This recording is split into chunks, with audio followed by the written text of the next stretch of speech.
స్వామి అంతా సక్కంగా జరగాల.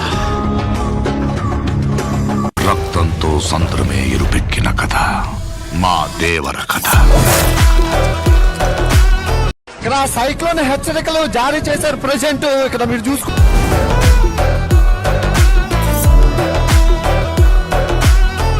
కాశీకి పోయాడు, కాషాయం మనిషి అయిపోయాడు అనుకుంటున్నారా? వారణాసిలో బతుకుతున్నాడు, తన వరుస మార్చుంటాడు అనుకుంటున్నారా? అదే రక్తం, అదే పౌరుషం. మనిషికి బతికేంత ధైర్యం చాలు, చంపేంత ధైర్యం కాదు.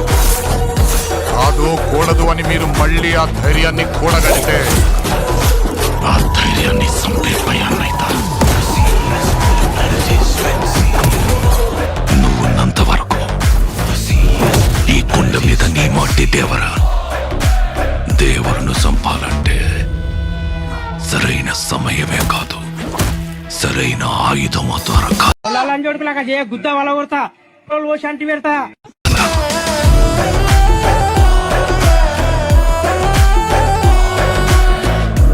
ఎప్పుడు చూడు పిల్లతనం పిరికితనం వాడుతూ ఎట్టా. అది ఫేక్. ఫేక్ కొంపతీసి బరిలోకి దిగుతావైంది. ఏం మాట్లాడుతుంటావు? చంపేస్తాను నన్ను. ఆడికి వాళ్ళయ్య రూపం వచ్చింది గాని రక్తం రాలేదు. ఆ స్థాయి ఉంది, ఆ స్టామినా ఉంది, ఆ దమ్ము ఉంది, ఆ ధైర్యం ఉంది. ఎవరికైనా ఎదురు తిరిగి నిలబడి సవాలు చేసే సత్తా ఉన్నవాడు. పని మీద పోయినోడైతే పని అవ్వంగానే తిరిగి వస్తాడు. పంతం పట్టిపోయి ఉన్నాడు నీ కొడుకు.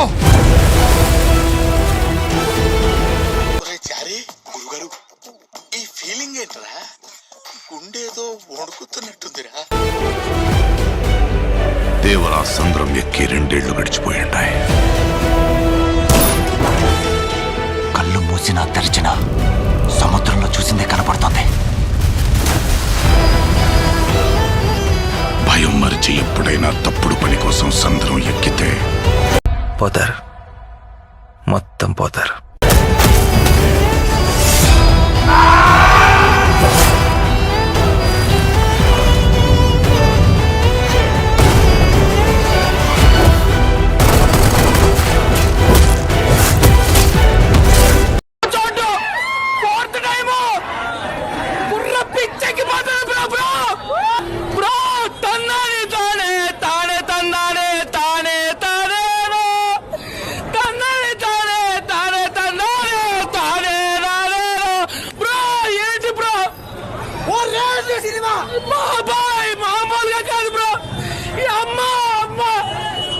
ఈ రోజు నుంచి మీకు కానరాని భయం అవుతా ఉందా?